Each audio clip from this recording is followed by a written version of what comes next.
간절하지 않으면 하나님을 만나기 어렵습니다. 마음을 다잡지 않으면 말씀은 들리지 않습니다. 절실하게 은혜를 구하지 않으면 은혜는 임하지 않습니다. 오늘날 말씀의 홍수 속에 살고 있지만 사람을 변화시키는 것은 많은 말씀이 아니라 한 절의 말씀이죠.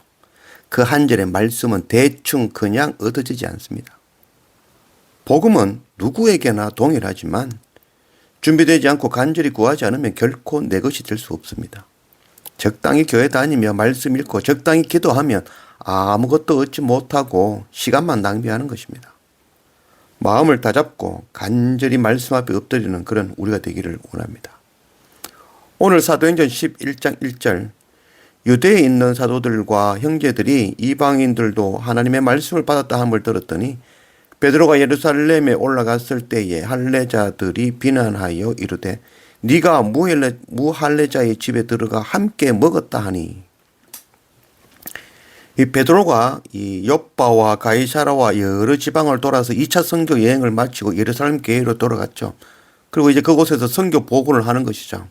선교 보고를 하니 예루살렘 교회는 선교에는 관심이 없고 베드로가 이방인들과 함께 먹고 마시고 머물렀다는 것, 그게 더 큰 이야기가 되고 말았죠.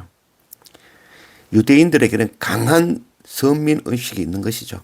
할례 받지 않은 그 개와 같은 이방인들과 함께 먹고 마시고, 그것은 율법으로 금하는 것이죠. 그리고 이방인들이 복음 듣고 하나님의 백성 되었다는 것, 이것은 유대인들이 생각해 보지도 않았던 일이었던 것이죠. 그러나 우리가 성경을 보면 구약에 계속해서 열방과 이방이 죽게 돌아오는 것을 기록되었죠. 출애굽할 때에도 이방인들, 그 애굽인들도 같이 함께 애굽에서 나왔죠. 그리고 가나안 땅에 들어가서도 그 기브온 족속들, 그 가나안에 살고 온 기브온 족속이 이스라엘 유대의 지파에 함께 포함되어졌죠. 그리고 기생 나합, 또 이방인의 그 룻, 주님의 족보에 다 올라갔죠. 또 요나스에서도 아수르 그 니느웨가 죽게 돌아오는 회개하는 일이 일어났죠. 그리고 바벨론의 그 고레스 왕이 주님의 사자로 이스라엘 백성들을 다시 고향으로 돌려보내는 그 일도 감당하였죠.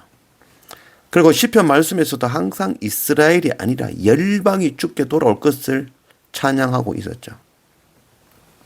그럼에도 이스라엘 백성들은 항상 자기들만 하나님의 백성이라는 그 선민의식을 버리지 못했던 것이죠. 그러나 이것은 지금도 동일하다 하겠습니다.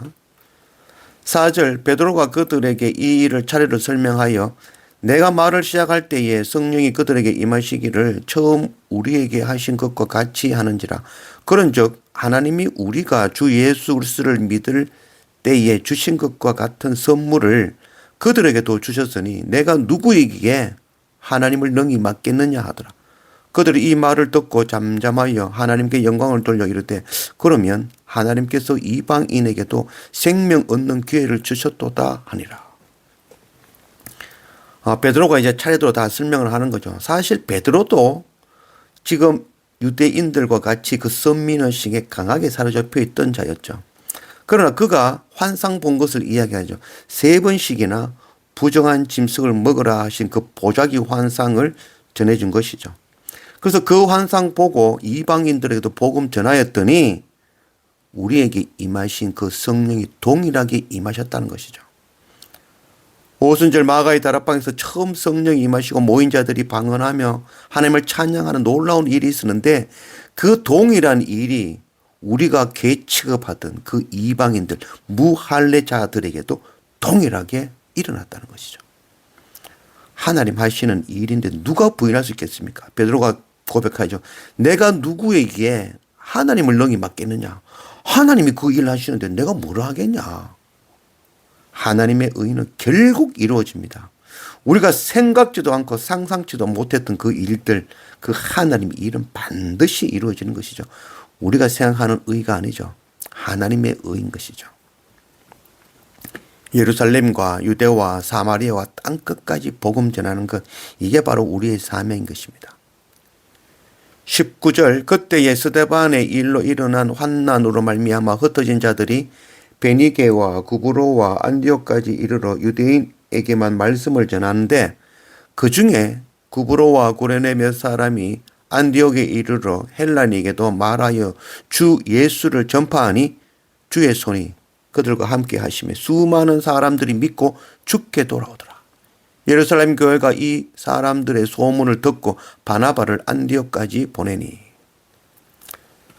스데반이 순교당하면서 기독교인들이 박해를 당하죠. 그 박해를 통해서 많은 성도들이 열방으로 흩어져서 복음을 전한 것이죠. 베드로 한 사람만의 이야기 아니라 이 믿는 자들이 열방에 복음 전해 듣고 주님을 믿는 일이 일어난 것이죠. 흩어진 자들이 처음에는 그 유대인들에게만 복음을 전한 것이죠. 근데 그 중에 그 복음을 들은 사람들 중에 이방인 헬라에게도 복음을 전하였는데 그 복음이 그들이 듣고 믿고 주께 돌아오는 일들이 일어난 것이죠. 그리고 안디옥에 큰 교회가 세워졌다는 것이죠. 이 소식을 들은 예루살렘 교회는 바나바를 안디옥 교회 감독으로 파송한 것이죠. 24절, 바나바는 착한 사람이요 성령과 믿음이 충만한 사람이라. 이에 큰 무리가 죽게 더하여지더라. 바나바가 사울을 찾으러 다소로 가서 만남에 안디옥에 데리고 와서 둘이 교회에 1년간 모여 있어 큰 무리를 가르쳤고, 제자들이 안디옥에서 비로소 그리스도인이라 일컬음을 받게 되었더라. 바나바가 이제 안디옥 교회로 파송된 것이죠. 이 바나바는 착하고 겸손하여 성령이 충만한 사람이다라고 말씀하고 있죠. 한 사람의 목회자가 얼마나 중요한지 모르죠. 그 사람을 통하여 결국 하나님의 영이 흘러가게 되는 것이죠.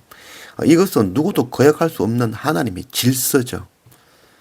그래서 앞에 쓴 그 사람이 하나님 앞에 더욱 겸손하고 순수하고 날마다 기도하고 정직해야 되는 것입니다. 우리 한 사람 한 사람 정말 하나님 앞에 날마다 착하고 겸손하고 성령 충만함으로 세워질 줄 아는 그런 우리가 되기를 원합니다. 이 바나바는 자기의 목소리가 아니라 성령의 인도함을 받아 하나님의 뜻을 전하는 그런 사람인 것이죠. 사랑하고 섬기고 겸손하며 성령 충만하고 부드럽고 사람을 세울 줄 알고 긍휼을 베풀고 용납하는 그런 바나바였던 것입니다. 그래서 바나바는 이 고향 다소에 머물고 있는 그 하나님을 깊이 만나고 있는 그 사도 바울을 안디옥 교회로 데려오는 것이죠. 그래서 1년간 사도 바울과 연합하여 안디옥 교회를 섬겼죠. 한 교회를 2명의 목회자가 동등한 입장에서 섬기는 건 정말 쉽지 않은 일이죠. 그러나 바나바는 가능한 것이죠.